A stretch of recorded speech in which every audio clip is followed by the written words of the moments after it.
Erik McKinney here with Greg Katz, and we're here right after USC's big win over Arizona, 41-14.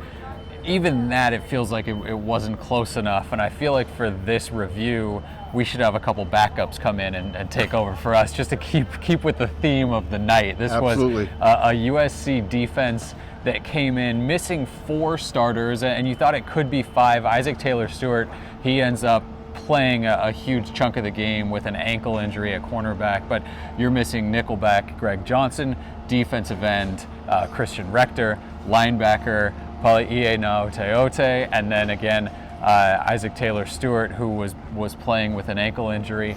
Elijah Griffin, also a cornerback who missed the entire game. It looked like going against an Arizona offense that features a quarterback in Khalil Tate that this could turn into a shootout. The defense was spectacular, throughout most of the game. 3 quarters of shutout ball. What did you like from the defense tonight? Well, I think in some ways it was shocking because so much of it made of Khalil Tate and his ability to change a game. But I don't know if he was hurt. That kind of lingers in my mind. But don't let that take away from what they did on defense. Apparently, SC made a lot of changes. They kind of copied from the Baltimore Ravens. Some stuff. Coach Helton didn't want to talk too much about it, didn't want to give away too much about it, but I can say this, the results speak for themselves. Arizona's defense might have, a lot to be desired, but their offense, I think, was actually a pretty good offense, and credit to Clancy Pendergast, credit to the players, and more importantly, they played with players that we don't normally get to see on defense, and when you see a guy like Kana'i Mauga, it's kind of like, oh my goodness, this guy is so good. It makes you wonder how good the backups are on this team, that when you get a chance to do what Mauga did, as perhaps the leading tackler for the Trojans, he looked like such a natural inside linebacker. It was almost frightening. Yeah, he finishes with a team high 13 tackles, an interception, a forced fumble, a sack. He was all over the field. Really fun to watch him given that chance and deliver. Oh, by the way, adding to the injuries, this USC during this game lost not even arguably their 2 best defenders. Their 2 best defenders throughout the first half of the season. Talanoa Hufanga, he injures his shoulder. Drake Jackson goes out with an ankle injury. Both of them left and did not return. I think that makes sort of what the defense did even more impressive. You saw Chase Williams goes in, and really up front you saw an impact from Caleb Tremblay, and Hunter Echols goes in, and Malik McLean, who also eventually went out with an injury. It was a game where USC suffered 6 injuries that Clay Helton mentioned.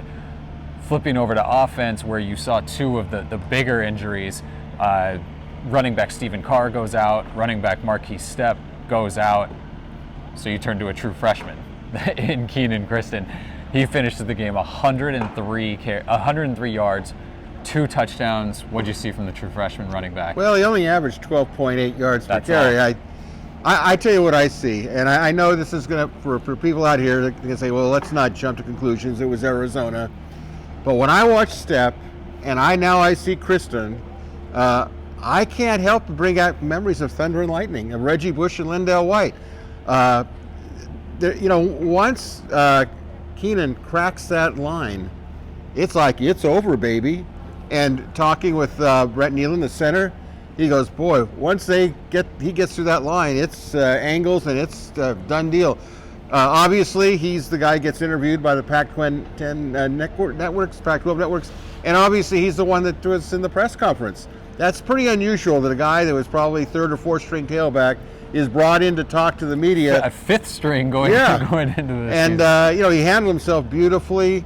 And there's the sense that this guy, I thought what I took away from the press conference was that Clay Helton, and he can't deny it because it's on tape, said he's going to play a big part in the Colorado game. And, maybe because of injuries he's going to have to, but I think even if he didn't have injuries, he brings to the field something that none of the others can do. Stepp was doing great until he got himself banged up. Now, he limped off the field after the game, and he tried to convince us all that he's okay. He says, if I wasn't okay, would I be walking off the field by myself? So he's running on adrenaline. But, when you have those two, it's going to make Graham Harrell reassess whether he likes to run the ball or not. Dude, you got to run the ball. That they were very, and like you said, Kenan Christon is one of those guys.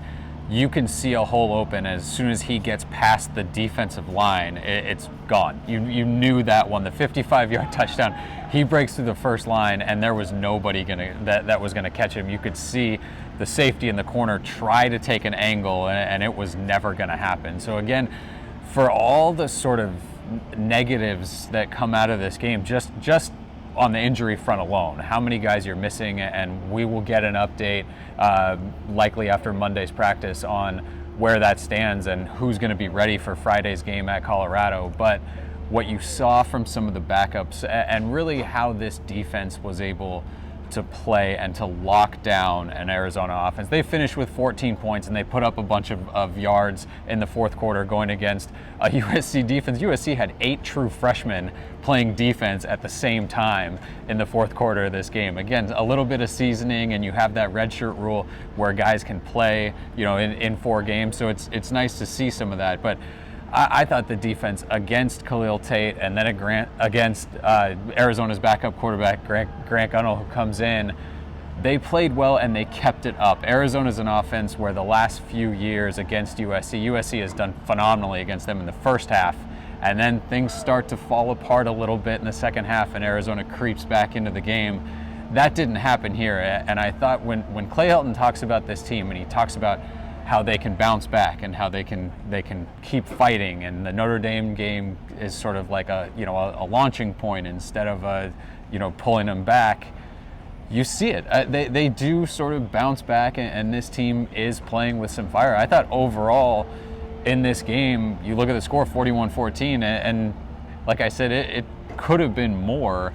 I'm curious your thoughts about just sort of the offense overall. It was not hitting on not firing on all cylinders through that first half. What did you see from the offense there, and then when it did sort of start picking up and putting up points in the second half? I thought definitely when Stepp got into it, and definitely when Kenan Christon got into it, it electrified the offense. I think it electrified the Coliseum. It electrified the media up in the press box. You could say football is a game of emotion. What those two running backs do is they bring something different. I mean, Favai Malapaya is a very good running back. So is Stephen Carr. But the reality is Stepp brings power and speed, and Christon, he brings everything. He brings everything. And the difference in the second half to me was just the electricity that was flowing on the offense. Even Slovis at quarterback, who I thought did a really workmanlike job, didn't turn the ball over, did what he's supposed to do. It just changes the whole complexion of it. Kedon Slovis is interesting for me, a true freshman who is still, I don't think he's to his 5th start yet this season.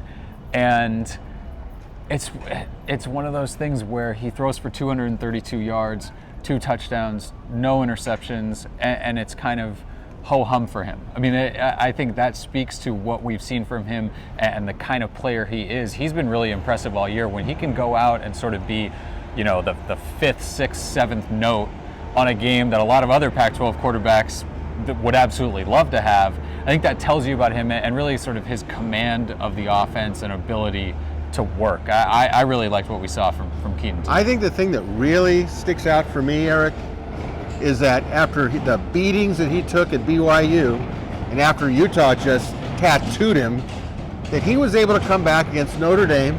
He didn't flinch, and they are the best defense that SC has played up to this point, with all due respect to the other teams. And then he comes into this game, and it's like the poise of, okay, and he did get sacked a couple of times, that he shook it off. And, some guys, they go right in the tank. They go, this isn't for me. They get the happy feet, and they go, okay, where's the exit door? He was going to have none of that. He was going to compete, and I think that actually affects his team. They see, okay, look at these guys got some guts here. They all feed off of each other. And, offensively tonight, they scored 40-some points. I mean, you gotta give them credit for that. I mean, they were only, 8.85 opening line? I mean, this is kind of like people that do gambling for a living are going, now what's this all about? Yeah, you know, the 41-14 final score, this Arizona team is not great, but this is what you do against teams that come to the Coliseum that are not great. And that's, I think that's sort of the biggest takeaway for me, certainly, is that USC did what they had to do, and the circumstances were not great for them. They did not come in healthy. In the third quarter, they were even less healthy, and they were able to keep piling on, and come away with a really decisive win. Now the focus shifts going to Colorado. Colorado is sort of a shell of itself, has not played well.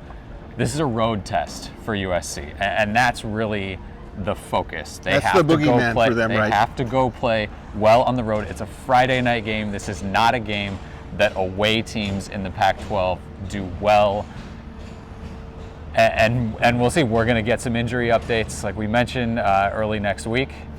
And we'll see how USC responds. A big win tonight in the Coliseum, taking down the Arizona Wildcats 41-14.